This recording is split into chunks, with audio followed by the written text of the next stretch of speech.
Close once friends, now foes, as Steve Ritchie and John Schnatter battle for control over Papa John's. Louisville Courier-Journal. Louisville, Kentucky. He bought his first pizzeria for $16,000 when he was 18 and a senior at a local high school here. He skipped college altogether, instead earning what he jokingly calls a degree from Papa John's University, starting in 1996 as a $6 an hour worker taking phone orders at a Papa John's store in St. Matthews, Kentucky. He rose through the ranks before being named CEO of the world's third-largest pizza chain on Jan. 1, 2018. I fell in love with the brand, Steve Ritchie said.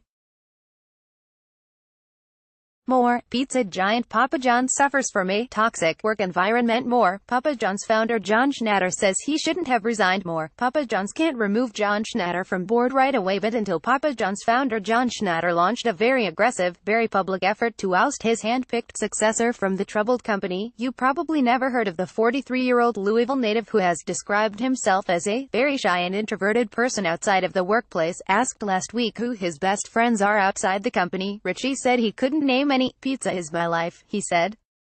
That life is now threatened by Schnatter, the man Ritchie once called his role model. Their battle escalated last week as the company announced miserable second-quarter earnings and sales that sent the stock price plummeting. One analyst who follows the pizza industry said the ongoing drama between Schnatter and current management was destroying shareholder value. Another said, a complete separation of Schnatter from the business is the right thing to do, but he was digging in his heels. It's a power struggle watched closely by Wall Street and in Louisville, the home of 1,200 Papa John's employees, including 650 employees who work in the company's headquarters. It is more than a war of words between Schnatter and Ritchie, as the two argue over who is to blame for the decline of the company. The long-term viability and financial health of the pizza giant could be at stake, considering it has lost half its market value over the past 12 months. In a letter to the Courier-Journal last month, Schnatter said his protege has not performed well, and accused Ritchie of wrongly trying to pin Papa John's woes on him for speaking out about NFL player protests and for other controversial public comments. The dog ate my homework excuse can only work so many times, Schnatter said.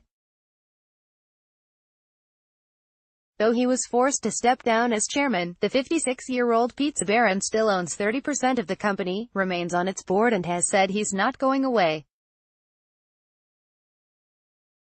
Ritchie, whom associates describe as soft-spoken and cool-tempered, has fired back.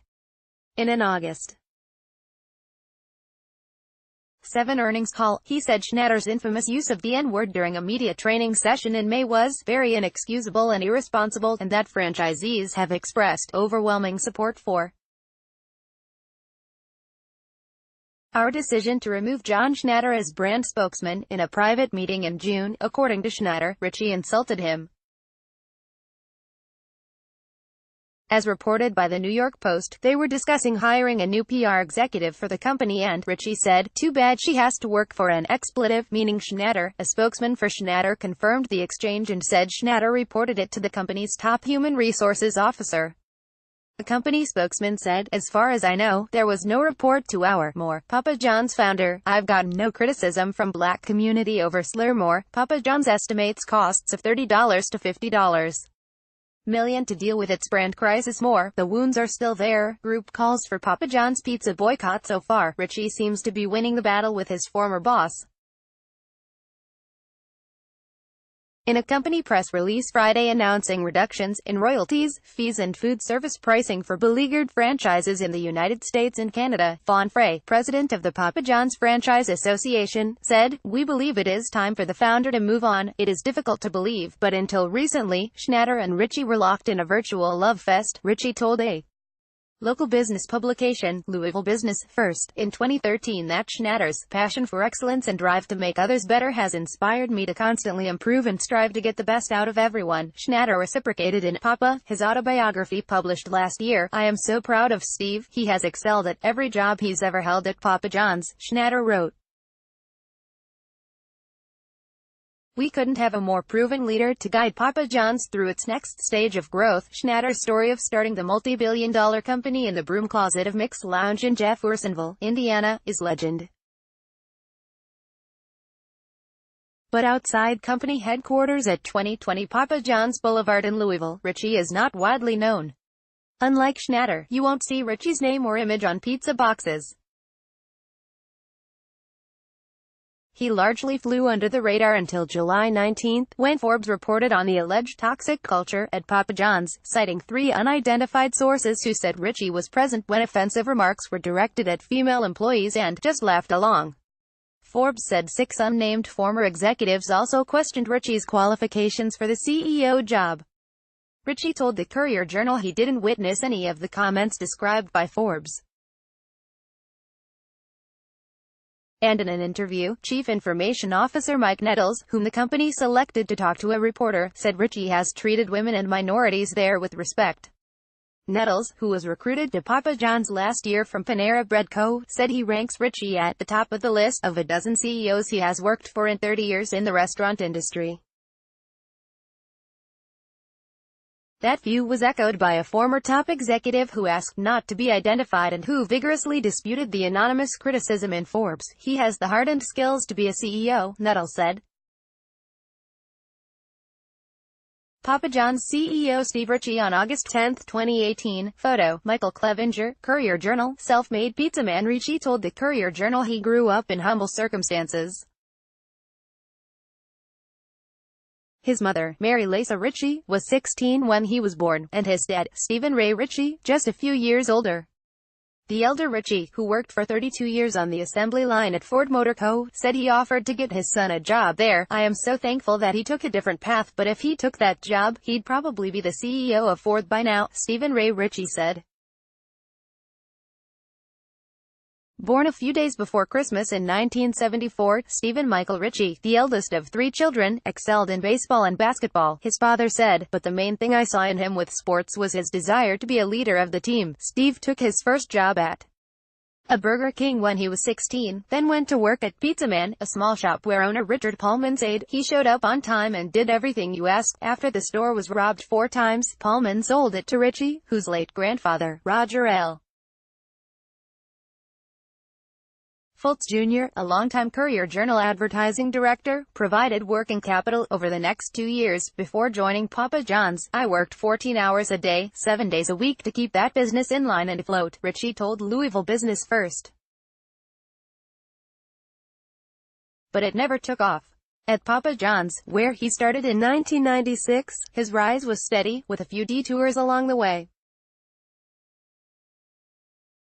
With Schnatter's brother, Chuck, and Schnatter's high school buddy, Tim O'Hearn, Ritchie in 2005 bought into a franchise group that at one time had as many as 28 stores, in Indiana, Kentucky, Illinois and Wisconsin.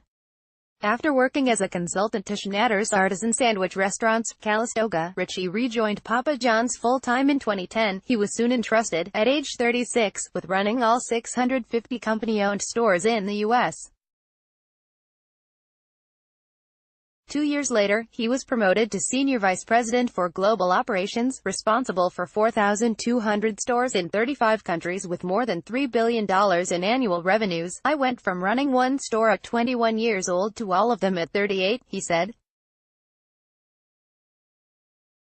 In the 2013 Louisville Business First feature on 40 executives under 40, he made no secret of his ambitions when asked what he wanted to be doing by 2025. I love what I do at Papa John's, he said, and would be honored to someday have the opportunity to take over the reins from our current founder and CEO, John Schnatter. Passion, pizza and parenthood. Papa John's has been good to Steve Ritchie.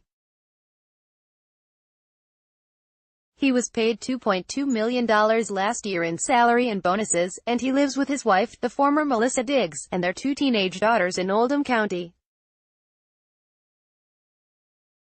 In a written statement provided by Papa John's, Melissa Ritchie, 42, said she met Steve in 1998 when they were general managers of separate stores. Steve will say he was the better GM, but I definitely make a better-looking pizza, always have, said Melissa, who began working for Papa John's at age 15. She said she stepped away from the brand for a few years to start their family and returned in 2006.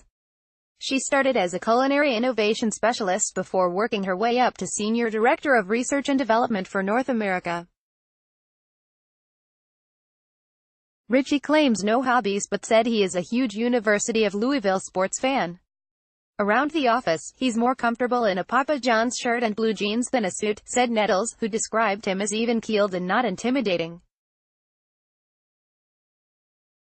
Papa John's CEO Steve Ritchie. August 10, 2018. Photo, Michael Clevenger, Courier-Journal, J.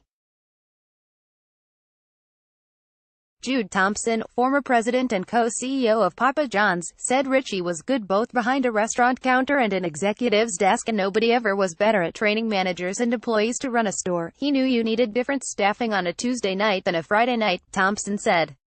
Melissa Ritchie calls her husband the most driven business person she's ever known. He is a very humble and participative leader, who has always cared more about others than himself, she said.